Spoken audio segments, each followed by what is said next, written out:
Hello, everyone, and we want to welcome you to this week's Poe class. We are recording it because of the Thanksgiving holiday, and we are primarily offering a story, which we are going to have read, which is done actually by the famous and infamous Hollywood actor Vincent Price.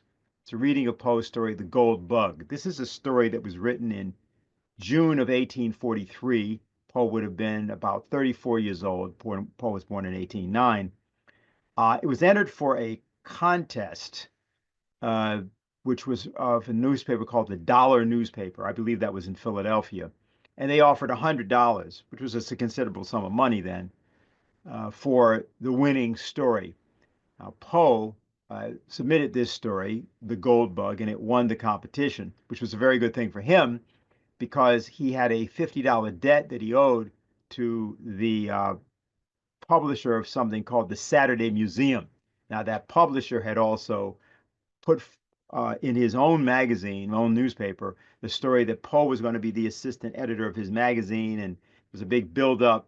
But in fact, there was a problem in that although that individual had paid Poe uh, already, there was a sort of back and forth between them.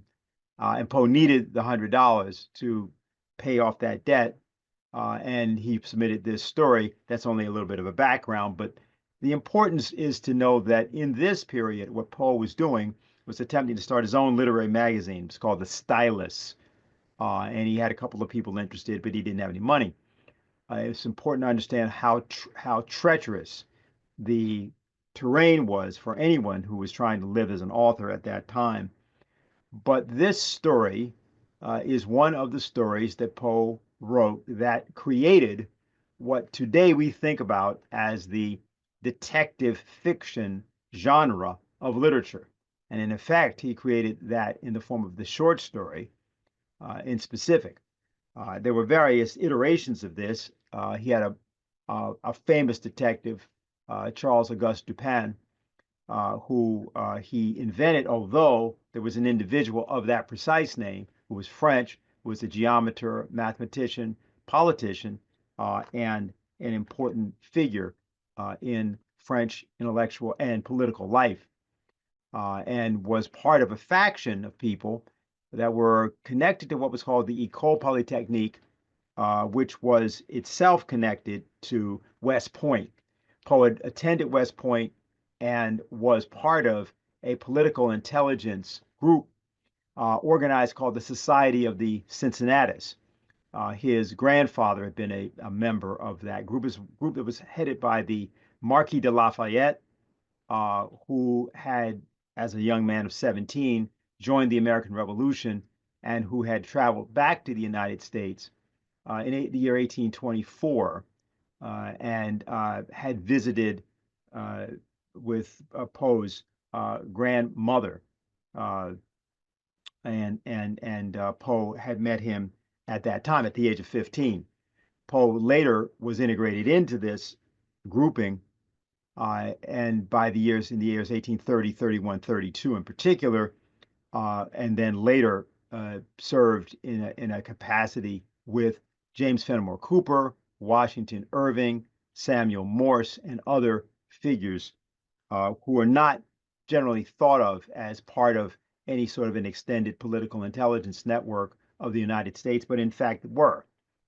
Now, this story, which we're just going to literally have a you hear, and is read by Vincent Price, probably best known, unfortunately, these days as being the partial narrator of the Michael Jackson album Thriller, but better known to people who are younger as a kind of Hollywood character actor, but whose reading in this case, in specific, uh, is entertaining and clear. The story is, I don't want to say anything too much about the plot, but it has three primary characters. There is a black servant named Jupiter, and there is the narrator, and there is uh, if you will, the detective in this case. His name is Legrand. but they're actually all three aspects of a single personality.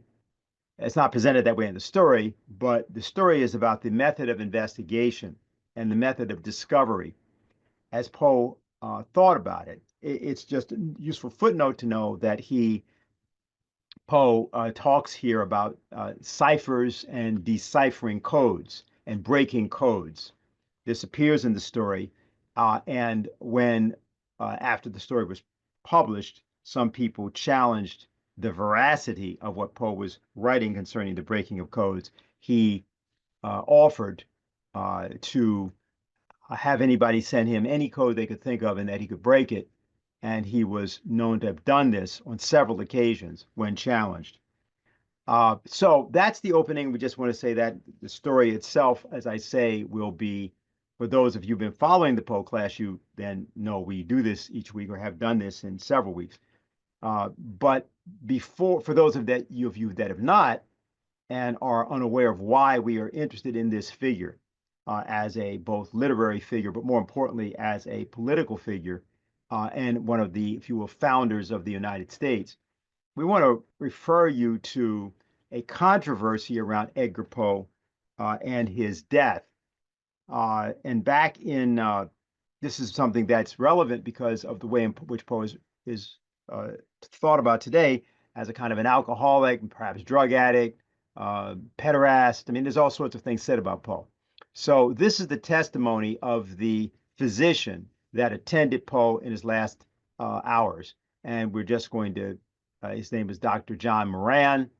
And I'll just pick up the reading here, which is Dr. Moran, who attended Poe on October 6th, 7th, 1849, during the last hours of his life, penned this biographical memoir almost 40 years later, after extensive research and interviews at the urging of individuals who had known the poet during his lifetime, in an effort to right the historical wrong wrought by the slanders heaped on Poe after his death. So we're not going to read the entirety of this, but we are referring to what was said in this. So here's what Dr. Moran had to say. Concerning the oft-repeated slander, I here affirm that Edgar Allan Poe did not die under the influence of any kind of intoxicating drink.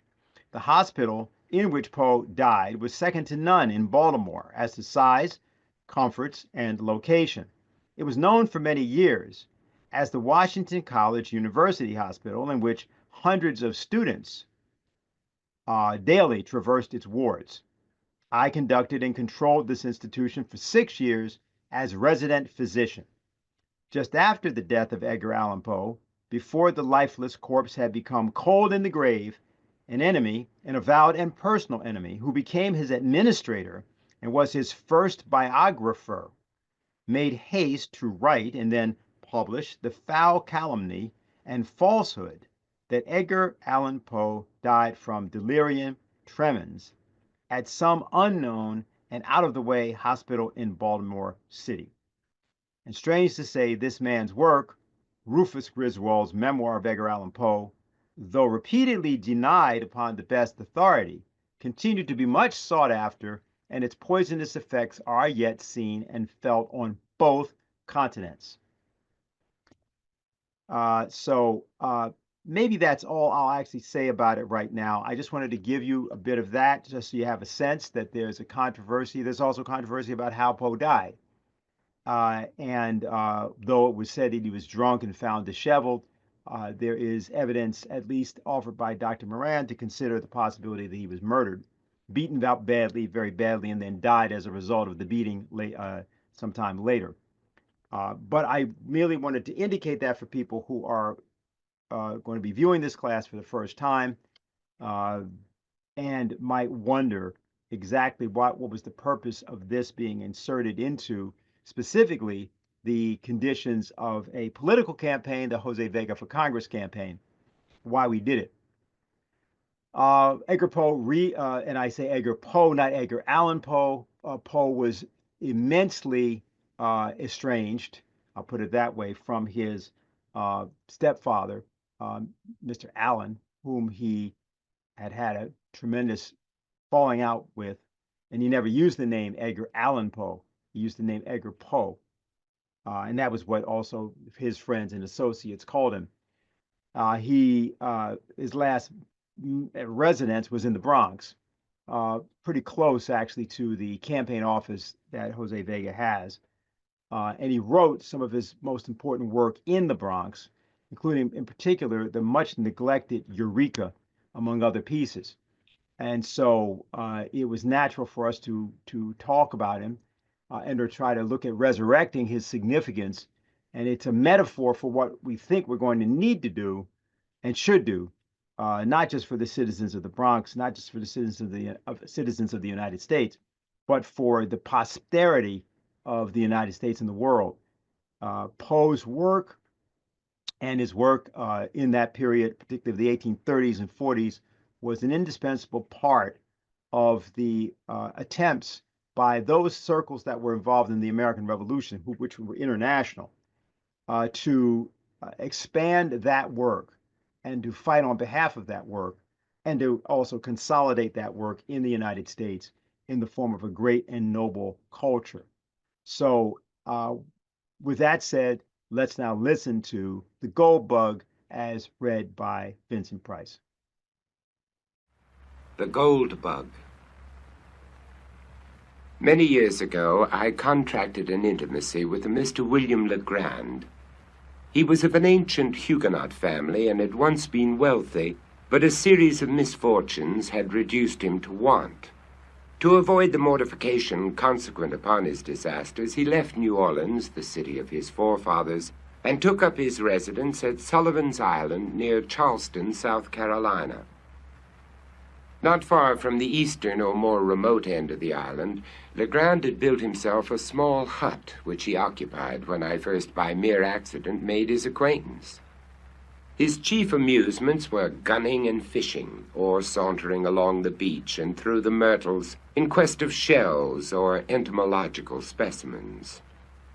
In these excursions he was usually accompanied by an old Negro called Jupiter, who had been manumitted before the reverses of his family, but who could be induced neither by threats nor by promises to abandon what he considered his right of attendance upon the footsteps of his young Massa Will.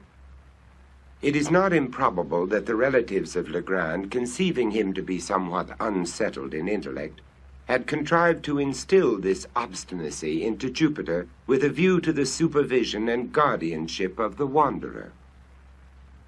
The winters in the latitude of Sullivan's Island are seldom very severe, and in the fall of the year it is a rare event indeed when a fire is considered necessary.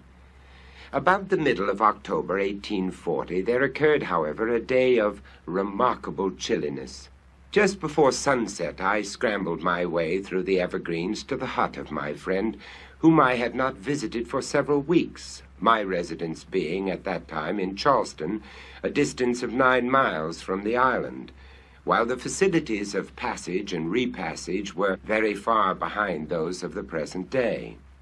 Upon reaching the hut, I rapped, as was my custom, and getting no reply, sought for the key where I knew it was secreted, unlocked the door, and went in. A fine fire was blazing upon the hearth. It was a novelty, and by no means an ungrateful one. I threw off an overcoat, took an armchair by the crackling logs, and awaited patiently the arrival of my hosts. Soon after dark they arrived, and gave me a most cordial welcome. Jupiter, grinning from ear to ear, bustled about to prepare some marsh hens for supper. Legrand was in one of his fits, how else shall I term them, of enthusiasm. He had found an unknown bivalve forming a new genus, and more than this, he had hunted down and secured, with Jupiter's assistance, a scarabaeus which he believed to be totally new, but in respect to which he wished to have my opinion on the morrow. And why not tonight, I asked, rubbing my hands over the blaze, and wishing the whole tribe of scarabaei at the devil. "Ah, if I had only known you were here," said Legrand, "but it's so long since I saw you, and how could I foresee that you would pay me a visit this very night of all others? As I was coming home, I met Lieutenant G from the fort, and very foolishly I lent him the bug. so it will be impossible for you to see it until the morning. Stay here tonight, and I will send Jupe down for it at sunrise. It is the loveliest thing in creation. You never saw a more brilliant metallic luster than the scales emit, but of this you cannot judge till tomorrow. In the meantime, I can give you some idea of the shape." Saying this, he seated himself at a small table on which were a pen and ink, but no paper. He looked for some in a drawer, but found none. "Never mind," he said at length, "this will answer." And he drew from his waistcoat pocket a scrap of what I took to be very dirty foolscap, and made upon it a rough drawing with the pen. While he did this, I retained my seat by the fire, for I was still chilly. When the design was complete, he handed it to me without rising. As I received it, a loud growl was heard, succeeded by a scratching at the door. Jupiter opened it, and a large Newfoundland belonging to Legrand rushed in, leapt upon my shoulders, and loaded me with caresses, for I had shown him much attention during previous visits. When his gambols were over, I looked at the paper, and, to speak the truth, found myself not a little puzzled at what my friend had depicted. "Well," I said, after contemplating it for some minutes, "this is a strange scarabaeus, I must confess. New to me, never saw anything like it before, unless it was a skull or a death's head, which it more nearly resembles than anything else that has come under my observation." "A death's head?" echoed Legrand. "Oh, yes, well, it has something of that appearance upon paper, no doubt. The two upper black spots look like eyes, and the longer one at the bottom like a mouth, and then the shape of the whole is oval." "Perhaps so," said I. "But, Legrand, I fear you are no artist. I must wait until I see the beetle itself, if I am to form any idea of its personal appearance." "Well, I don't know," said he, a little nettled. "I draw tolerably, should do it at least. I've had good masters, and flatter myself that I am not quite a blockhead." "But, my dear fellow, you are joking then," said I. "This is a very passable skull. Indeed, I may say that it is a very excellent skull, according to the vulgar notions about such specimens of physiology, and your scarabaeus must be the queerest scarabaeus in the world if it resembles it. But where are the antennae?" "The antennae?" said Legrand, who seemed to be getting unaccountably warm upon the subject. "I am sure you must see the antennae.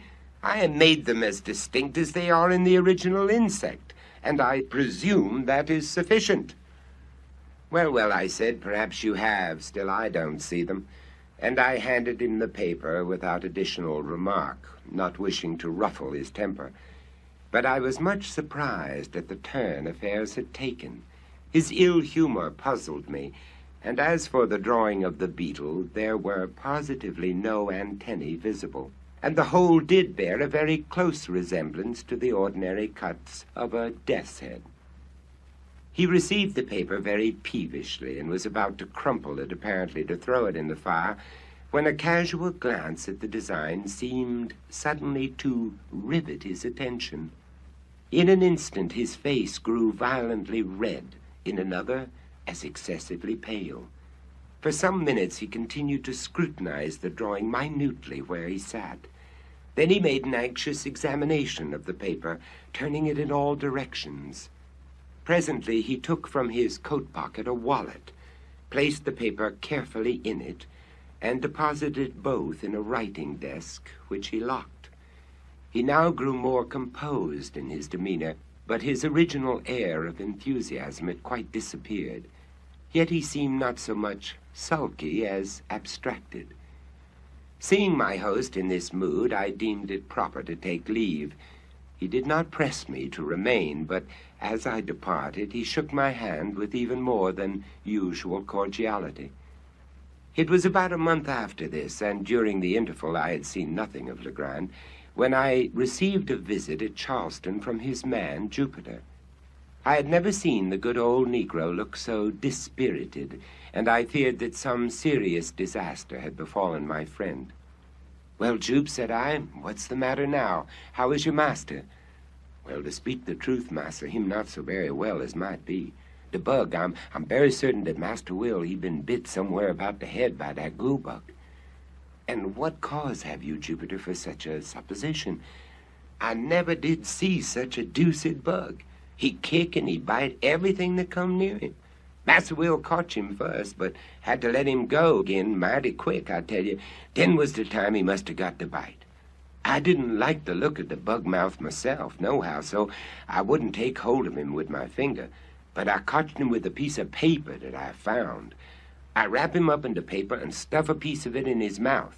That was the way. And you think then that your master was really bitten by the beetle, and that the bite made him sick? I don't think nothing about it. I knows it. What make him dream about the gold so much, if it ain't 'cause he bit by the gold bug? I's heard about them gold bugs before this. But how do you know he dreams about gold? How I know? Why, 'cause he talk about it in his sleep, that's how I knows. Did you bring any message from Mr. Legrand? Jupiter handed me a note which ran thus.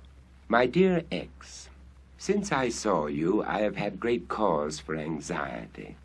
I have something to tell you, yet scarcely know how to tell it, or whether I should tell it at all.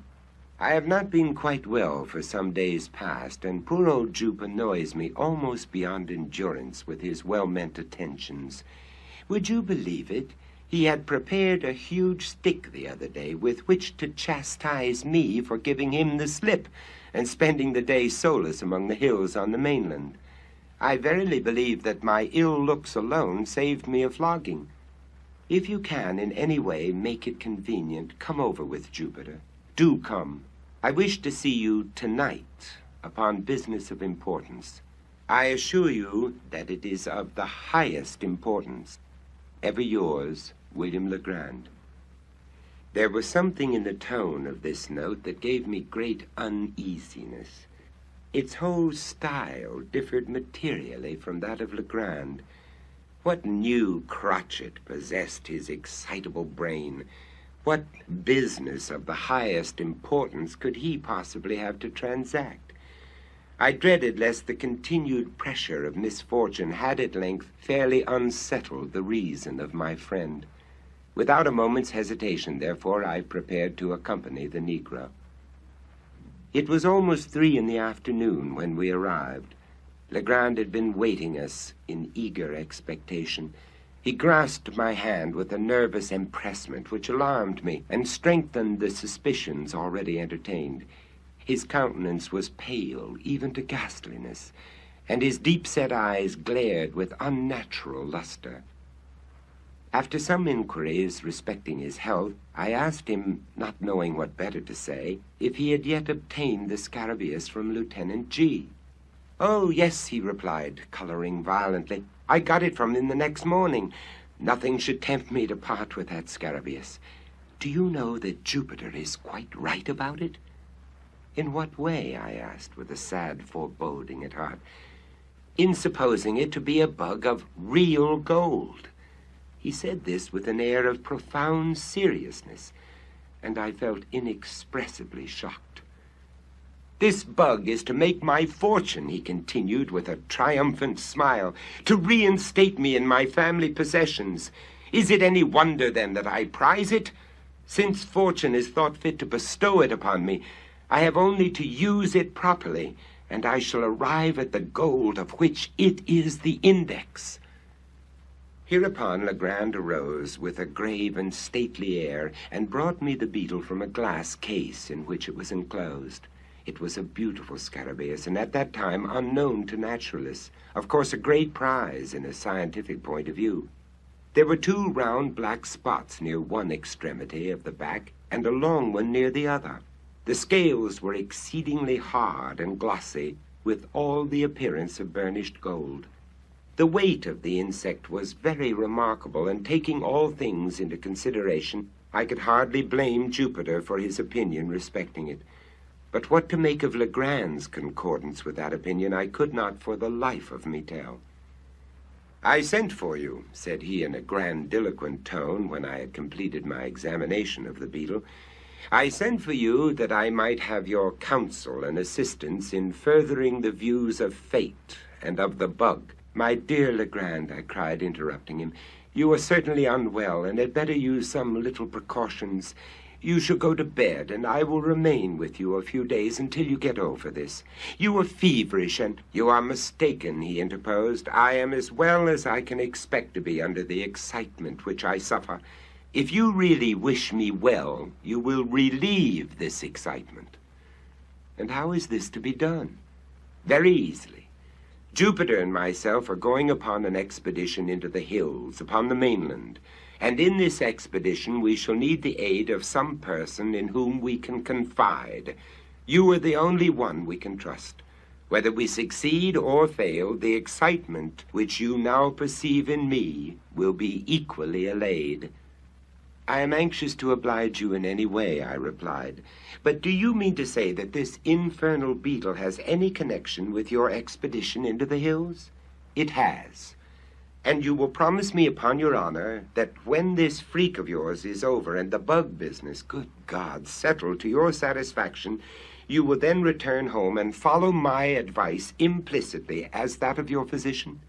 "Yes, I promise. And now let us be off, for we have no time to lose." With a heavy heart, I accompanied my friend. We started about 4 o'clock, Legrand, Jupiter, the dog, and myself. Jupiter had with him a scythe and spades, the whole of which he insisted upon carrying, more through fear, it seemed to me, of trusting either of the implements within the reach of his master than from any excess of industry or complacence. For my own part, I had charge of a couple of dark lanterns, while Legrand contented himself with a scarabaeus, which he carried attached to the end of a bit of whipcord, twirling it to and fro with the air of a conjurer as he went. When I observed this last plain evidence of my friend's aberration of mind, I could scarcely refrain from tears. I thought it best, however, to humor his fancy, at least for the present, or until I could adopt some more energetic measures with a chance of success. We crossed the creek at the head of the island by means of a skiff, and ascending the high grounds on the shore of the mainland, proceeded in a northwesterly direction through a tract of country excessively wild and desolate, where no trace of a human footstep was to be seen. The sun was just setting when we entered a region infinitely more dreary than any yet seen. It was a species of tableland near the summit of an almost inaccessible hill, densely wooded from base to pinnacle.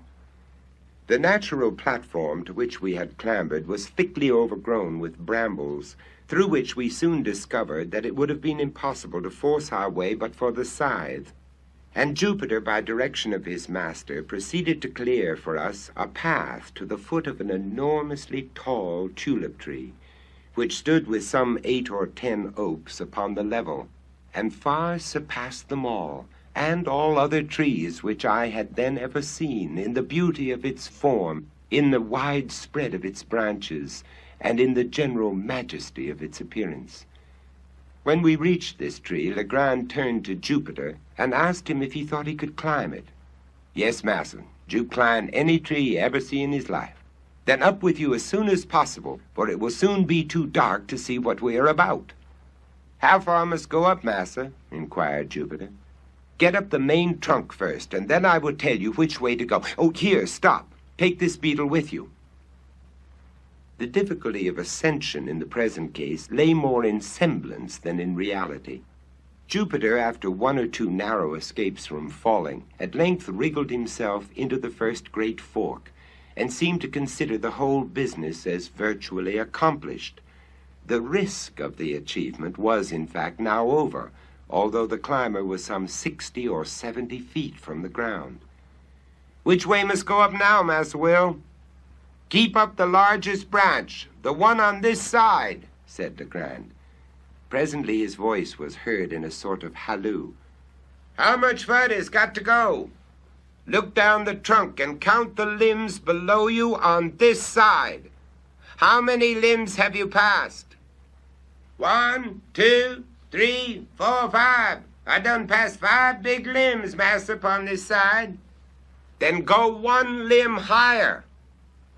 In a few minutes the voice was heard again, announcing that the 7th limb was attained. "Now, Jupe," cried Legrand, evidently much excited, "I want you to work your way out upon that limb as far as you can. If you see anything strange, let me know." By this time, what little doubt I might have entertained of my poor friend's insanity was put finally at rest. I had no alternative but to conclude him stricken with lunacy, and I became seriously anxious about getting him home. While I was pondering upon what was best to be done, Jupiter's voice was again heard. "Most out to the end now! Out to the end!" Here fairly screamed Legrand. "Do you say you are out to the end of that limb?" "Soon be to the end, master. Oh, Lord God of mercy, what is this here upon the tree?"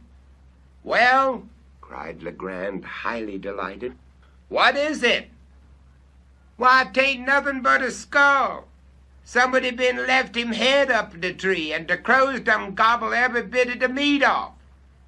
"A skull, you say? Very well. How is it fastened to the limb? What holds it on?" "Sure enough, massa, must look. Why, this very curious circumstance. 'Pon my word, there's a great big nail in the skull, what fastens all of it onto the tree." "Well now, Jupiter, do exactly as I tell you, do you hear?" "Yes, massa." "Pay attention then. Find the left eye of the skull." "I got the left eye now. Hit the left eye. What must I do with it?" "Let the beetle drop through it as far as the string will reach, but be careful and not let go your hold of the string." "All that done, Massa Will. Mighty easy thing for to put the bug through the hole. Look out for him there below." The scarabaeus hung quite clear of any branches, and if allowed to fall, would have fallen at our feet. Legrand immediately took the scythe and cleared with it a circular space 3 or 4 yards in diameter just beneath the insect, and having accomplished this, ordered Jupiter to let go the string and come down from the tree. Driving a peg with great nicety into the ground at the precise spot where the beetle fell, my friend now produced from his pocket a tape measure. Fastening one end of this at that point of the trunk of the tree which was nearest the peg, he unrolled it till he reached the peg, and thence further unrolled it in the direction already established by the 2 points of the tree and the peg for the distance of 50 feet, Jupiter clearing away the brambles with the scythe. At the spot thus attained, a second peg was driven, and about this, as a center, a crude circle about 4 feet in diameter described. Taking now a spade himself, and giving another one to Jupiter and one to me, Legrand begged us to set about digging as quickly as possible. I made no doubt that the latter had been infected with some of the innumerable southern superstitions about money buried, and that his fantasy had received confirmation by the finding of the scarabaeus, or perhaps by Jupiter's obstinacy in maintaining it to be a bug of real gold. Upon the whole, I was sadly vexed and puzzled, but at length I concluded to make a virtue of necessity, to dig with a good will, and thus the sooner to convince the visionary by ocular demonstration of the fallacy of the opinions he entertained. We dug very steadily for 2 hours. Little was said, and our chief embarrassment lay in the yelpings of the dog, who took exceeding interest in our proceedings. When the time mentioned had expired, we had reached a depth of 5 feet, and yet no signs of any treasure became manifest. We had excavated the entire circle of 4 feet diameter, and now we slightly enlarged the limit and went to the farther depth of 2 feet. Still nothing appeared. The gold seeker, whom I sincerely pitied, at length clambered from the pit, with the bitterest disappointment imprinted upon every feature, and proceeded slowly and reluctantly to put on his coat, which he had thrown off at the beginning of his labor. In the meantime, I had made no remark.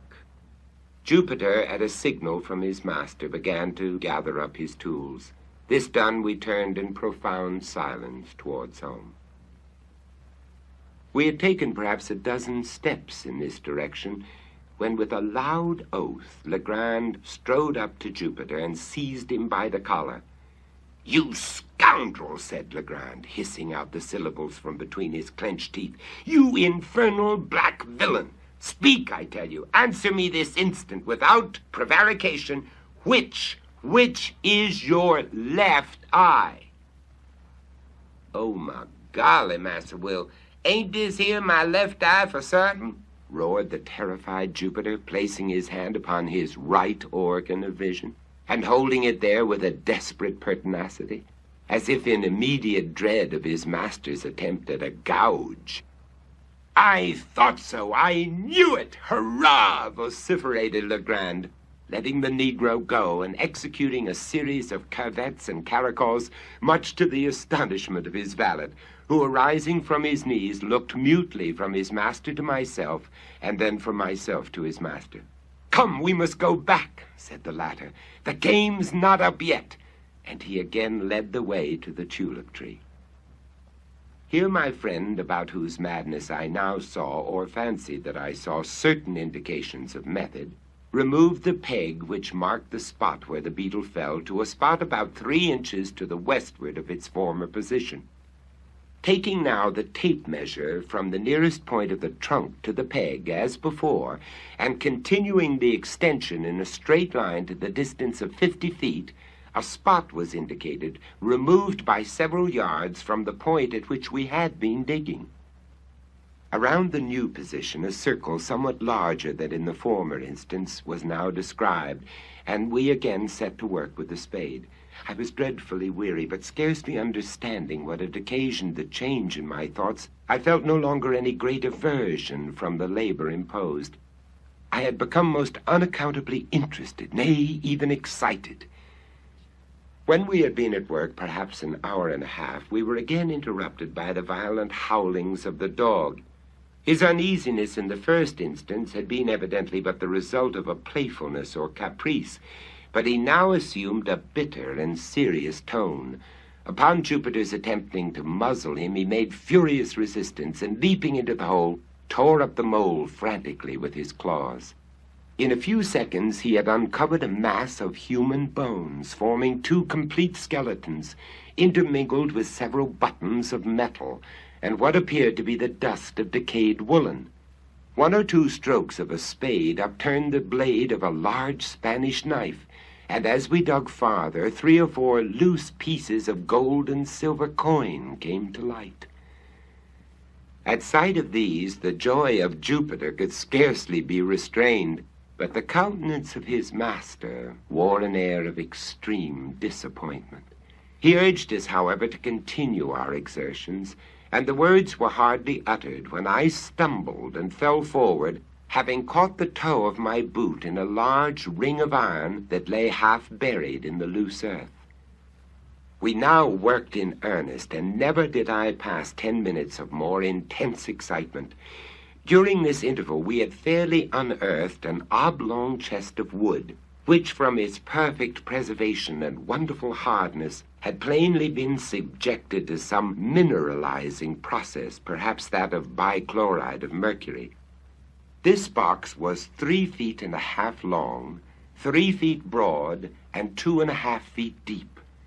We at once saw the impossibility of removing so great a weight. Luckily, the sole fastenings of the lid consisted of 2 sliding bolts. These we drew back, trembling and panting with anxiety. In an instant, a treasure of incalculable value lay gleaming before us. As the rays of the lanterns fell within the pit, there flashed upward a glow and a glare from a confused heap of gold and of jewels that absolutely dazzled our eyes. I shall not pretend to describe the feelings with which I gazed. Amazement was, of course, predominant. Legrand appeared exhausted with excitement and spoke very few words. Jupiter seemed stupefied, thunder-stricken. Presently he fell upon his knees in the pit, and burying his naked arms up to the elbows in gold, let them there remain as if enjoying the luxury of a bath. At length, with a deep sigh, he exclaimed, as if in a soliloquy, "And this all come of the gold bug." It became necessary at last that I should arouse both master and valet to the expediency of removing the treasure. It was growing late, and it behooved us to make exertion that we might get everything housed before daylight. We lightened the box by removing 2/3 of its contents, when we were enabled with some trouble to raise it from the hole. The articles taken out were deposited among the brambles. We then hurriedly made for home with the chest, reaching the hut in safety, but after excessive toil, at 1 o'clock in the morning. Armed with 3 stout sacks, which by good luck were upon the premises, we arrived at the pit a little before 4, divided the remainder of the booty as equally as might be among us, and leaving the holes unfilled, again set out for the hut, at which for the second time we deposited our golden burdens, just as the first faint streaks of dawn gleamed from over the treetops in the east. The chest had been full to the brim, and we spent the whole day and the greater part of the next night in a scrutiny of its contents. Having assorted all with care, we found ourselves possessed of an even vaster wealth than we had at first supposed. In coin there was rather more than $450,000, estimating the value of the pieces as accurately as we could by the tables of the period. The value of the jewels we found more difficulty in estimating. There were diamonds, rubies, emeralds, sapphires, and an opal. These stones had all been broken from their settings and thrown loose in the chest. Besides all this, there was a vast quantity of solid gold ornaments. We estimated the entire contents of the chest that night at $1.5 million, and upon the subsequent disposal of the trinkets and jewels, a few being retained for our own use, it was found that we had greatly undervalued the treasure.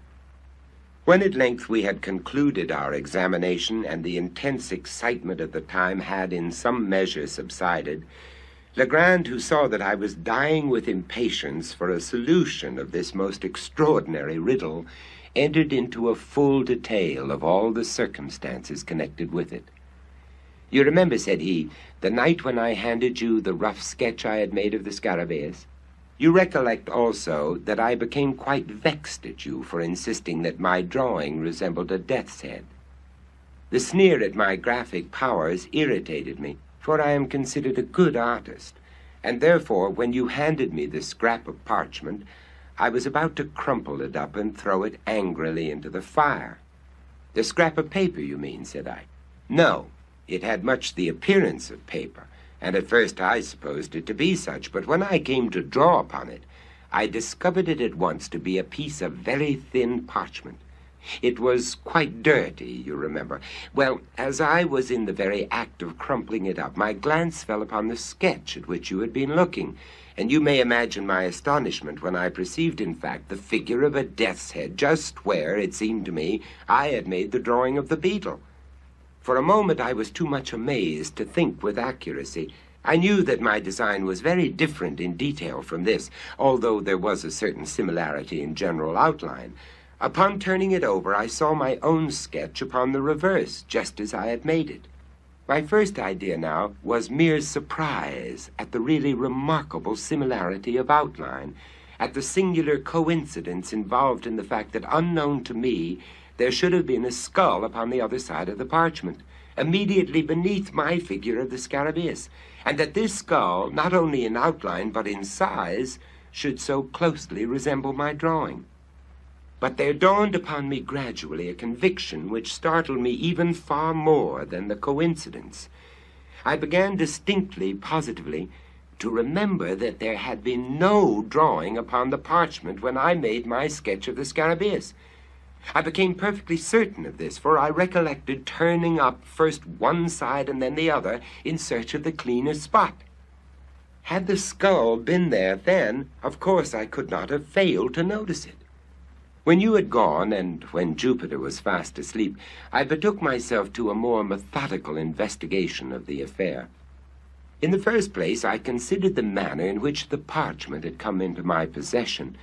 The spot where we discovered the scarabaeus was on the coast of the mainland, about a mile eastward of the island, and but a short distance above high water mark. Upon my taking hold of it, it gave me a sharp bite, which caused me to let it drop. Jupiter, with his accustomed caution before seizing the insect which had flown toward him, looked about for a leaf or something of that nature by which to take hold of it. It was at this moment that his eyes, and mine also, fell upon the scrap of parchment, which I then supposed to be paper. It was lying half buried in the sand, a corner sticking up. Near the spot where we found it, I observed the remnants of the hull of what appeared to have been a ship's longboat. The wreck seemed to have been there for a very great while, for the resemblance to boat timbers could scarcely be traced. Well, Jupiter picked up the parchment, wrapped the beetle in it, and gave it to me. Soon afterward, we turned to go home, and on the way met Lieutenant G. I showed him the insect, and he begged me to let him take it to the fort. Upon my consenting, he thrust it forthwith into his waistcoat pocket, without the parchment in which it had been wrapped, and which I had continued to hold in my hand during his inspection. At the same time, without being conscious of it, I must have deposited the parchment in my own pocket. You remember that when I went to the table for the purpose of making a sketch of the beetle, I found no paper where it was usually kept. I searched my pockets, hoping to find an old letter, when my hand fell upon the parchment. No doubt you will think me fanciful, but I had already established a kind of connection. I had put together two links of a great chain. There was a boat lying upon the seacoast, and not far from the boat was a parchment, not a paper, with a skull depicted upon it. You will, of course, ask, where is the connection? I replied that the skull, or death's head, is the well-known emblem of the pirate. The flag of the death's head is hoisted in all engagements. But, I interposed, you say that the skull was not upon the parchment when you made the drawing of the beetle. How, then, do you trace any connection between the boat and the skull, since this latter, according to your own admission, must have been designed, God only knows how or by whom, at some period subsequent to your sketching the scarabaeus? Ah, hereupon turns the whole mystery, although the secret at this point I had comparatively little difficulty in solving. My steps were sure and could afford a single result. I reasoned, for example, thus. When I drew the scarabaeus, there was no skull apparent upon the parchment. When I had completed the drawing, I gave it to you and observed you narrowly until you returned it. You, therefore, did not design the skull, and no one else was present to do it. Then it was not done by human agency, and nevertheless it was done. At this stage of my reflections, I endeavored to remember, and did remember with entire distinctness, every incident which occurred about the period in question. The weather was chilly, oh, rare and happy accident, and a fire was blazing upon the hearth. I was heated with exercise and sat near the table. You, however, had drawn a chair close to the chimney. Just as I placed the parchment in your hand, and as you were in the act of inspecting it, Wolf, the Newfoundland, entered and leapt upon your shoulders. With your left hand you caressed him and kept him off, while your right, holding the parchment, was permitted to fall listlessly between your knees and in close proximity to the fire. At one moment I thought the blaze had caught it and was about to caution you, but before I could speak you had withdrawn it and were engaged in its examination. When I considered all these particulars, I doubted not for a moment that heat had been the agent in bringing to light upon the parchment the skull which I saw designed upon it.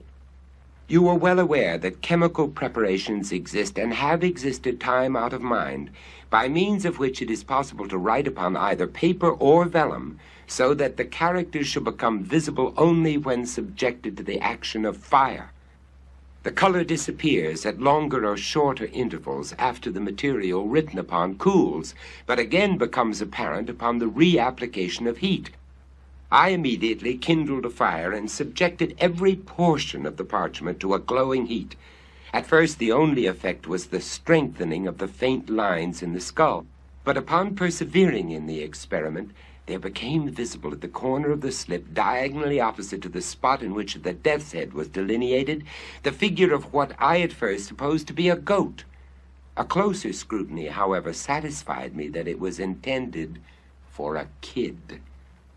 Well, a kid, then. It's pretty much the same thing. Pretty much, but not altogether, said Legrand. You may have heard of one Captain Kidd. I at once looked upon the figure of the animal as a kind of punning or hieroglyphical signature. I say signature because its position upon the vellum suggested this idea. The death's head at the corner diagonally opposite had, in the same manner, the air of a stamp or seal. But I was sorely put out by the absence of all else, of the body to my imagined instrument, of the text for my context. I presume you expected to find a letter between the stamp and the signature? Something of that kind. The fact is, I felt irresistibly impressed with a presentiment of some vast good fortune impending. I can scarcely say why. Perhaps, after all, it was rather a desire than an actual belief. But do you know that Jupiter's silly words about the bug being of solid gold had a remarkable effect upon my fancy? And then the series of accidents and coincidences, these were so very extraordinary. Do you observe how mere an accident it was that these events should have occurred upon the sole day of all the year in which it has been, or may be, sufficiently cool for fire, and that without fire, or without the intervention of the dog at the precise moment in which he appeared, I should never have become aware of the death's head, and so never the possessor of the treasure? But proceed, I'm all impatience. Well, you have heard, of course, the many stories current, the thousand vague rumors afloat, about money buried somewhere upon the Atlantic coast by Kidd and his associates. That Kidd's accumulations were immense is well known.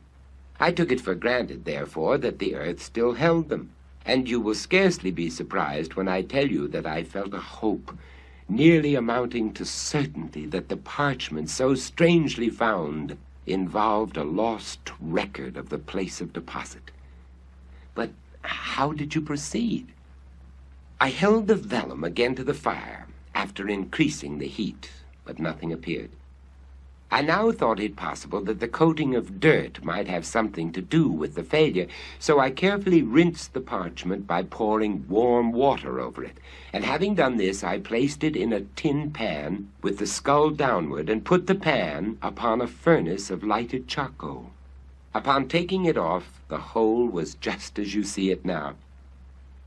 Here Legrand, having reheated the parchment, submitted it to my inspection.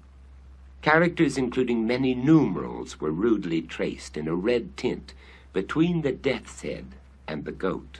But, said I, returning him the slip, I am as much in the dark as ever. Were all the jewels of Golconda waiting me upon my solution of this enigma, I am quite sure I should be unable to earn them. And yet, said Legrand, the solution is by no means so difficult as you might be led to imagine from the first hasty inspection of the characters.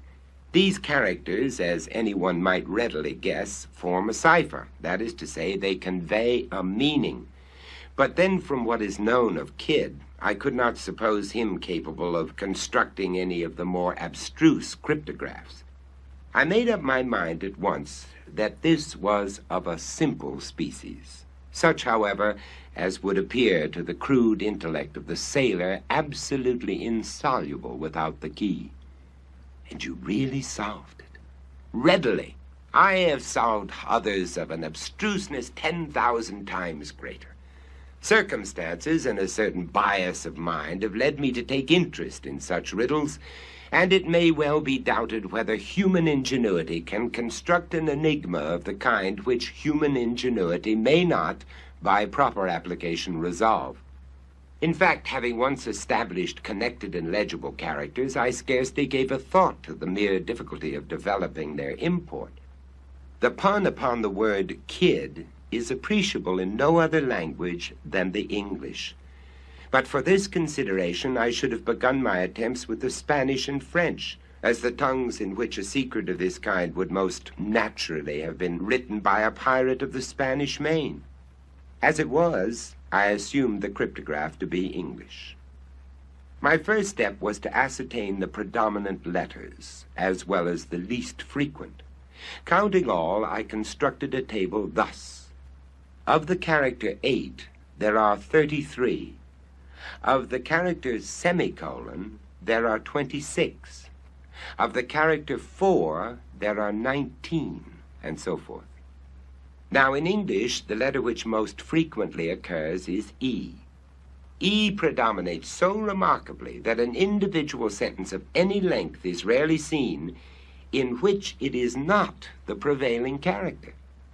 As our predominant character is 8, we will commence by assuming it as the E of the natural alphabet. Now, of all the words in the language, "the" is the most usual.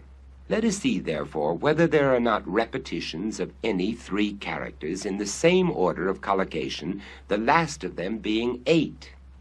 If we discover repetitions of such letters so arranged, they will most probably represent the word "the."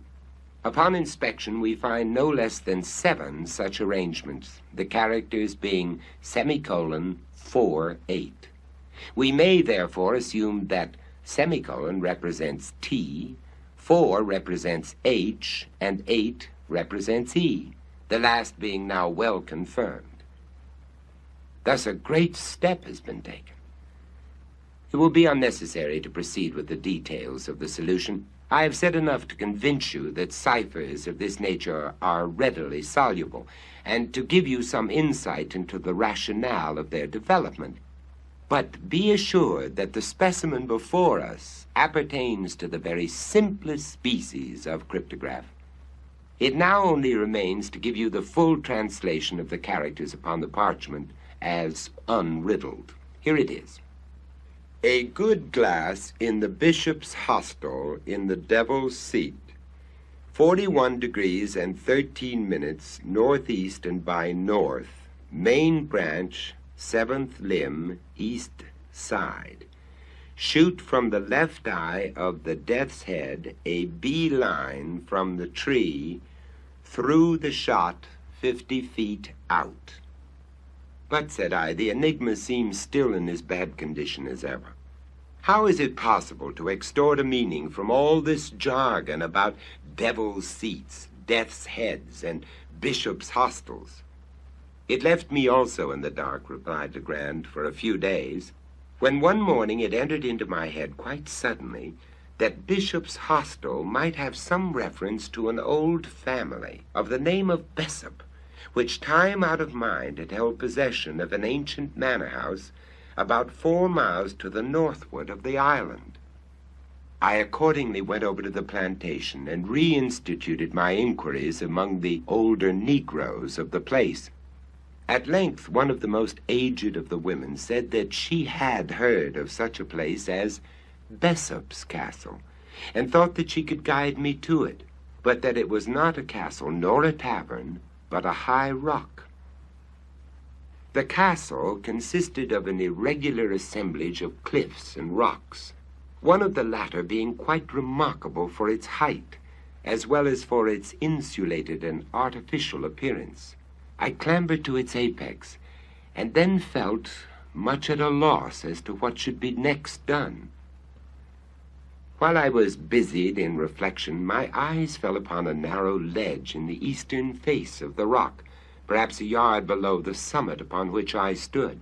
A niche in the cliff just above it gave it a rude resemblance to one of the hollow-backed chairs used by our ancestors. I made no doubt that here was the devil's seat alluded to in the manuscript, and now I seemed to grasp the full secret of the riddle. The good glass, I knew, could have reference to nothing but a telescope, for the word glass is rarely employed in any other sense by seamen. Now here, I at once saw, was a telescope to be used and a definite point of view, admitting no variation from which to use it. Nor did I hesitate to believe that the phrases 41 degrees and 13 minutes and northeast and by north were intended as directions for the leveling of the glass. Greatly excited by these discoveries, I hurried home, procured a telescope, and returned to the rock. I let myself down to the ledge and found that it was impossible to retain a seat upon it except in one particular position. This fact confirmed my preconceived idea. I proceeded to use the glass.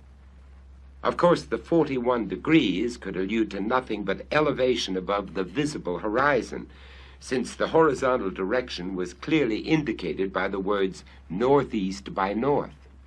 This latter direction I at once established by means of a pocket compass. Then, pointing the glass as nearly at an angle of 41 degrees of elevation as I could do it by guess, I moved it cautiously up and down until my attention was arrested by a circular rift or opening in the foliage of a large tree that overtopped its fellows in the distance.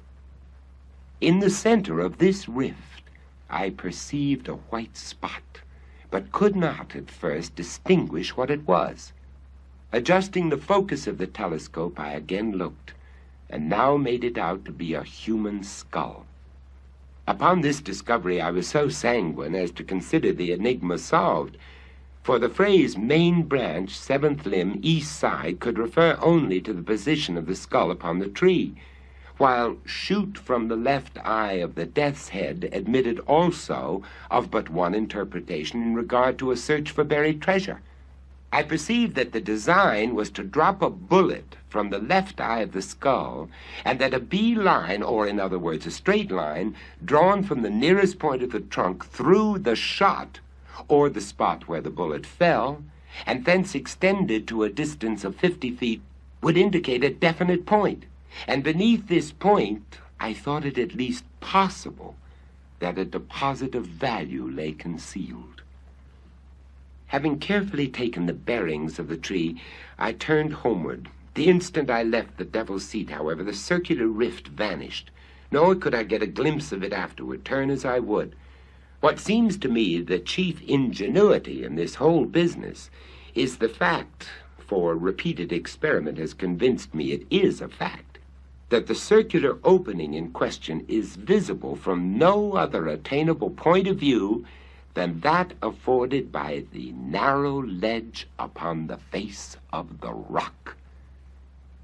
In this expedition to the bishop's hostel, I had been attended by Jupiter, who had no doubt observed for some weeks past the abstraction of my demeanor, and took especial care not to leave me alone. But on the next day, getting up very early, I contrived to give him the slip and went into the hills in search of the tree. After much toil, I found it. When I came home at night, my valet proposed to give me a flogging. With the rest of the adventure, I believe you are as well acquainted as myself. I suppose, said I, you missed the spot in the first attempt at digging through Jupiter's stupidity in letting the bug fall through the right instead of through the left eye of the skull. Precisely. This mistake made a difference of about 2.5 inches in the shot. That is to say, in the position of the peg nearest the tree. And had the treasure been beneath the shot, the error would have been of little moment. But the shot, together with the nearest point of the tree, were merely 2 points for the establishment of a line of direction. Of course, the error, however trivial in the beginning, increased as we proceeded with the line, and by the time we had gone 50 feet, threw us quite off the scent. But for my deep-seated impressions that treasure was here somewhere actually buried, we might have had all our labor in vain. But your grandiloquence and your conduct in swinging the beetle, how excessively odd. I was sure you were mad. And why did you insist upon letting fall the bug instead of a bullet from the skull? Why, to be frank, I felt somewhat annoyed by your evident suspicions touching my sanity, and so resolved to punish you quietly in my own way by a little bit of sober mystification.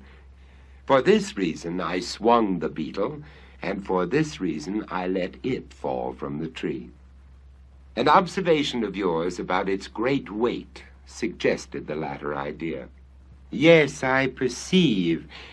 And now there is only one point which puzzles me. What are we to make of the skeletons found in the hole? That is a question I am no more able to answer than yourself. There seems, however, only one plausible way of accounting for them, and yet it is dreadful to believe in such atrocity as my suggestion would imply. It is clear that Kidd, if Kidd indeed secreted this treasure, which I doubt not, it is clear that he must have had assistance in the labor. But this labor concluded, he may have thought it expedient to remove all participants in his secret. Perhaps a couple of blows with a mattock were sufficient, while his coadjutors were busy in the pit. Perhaps it required a dozen. Who shall tell?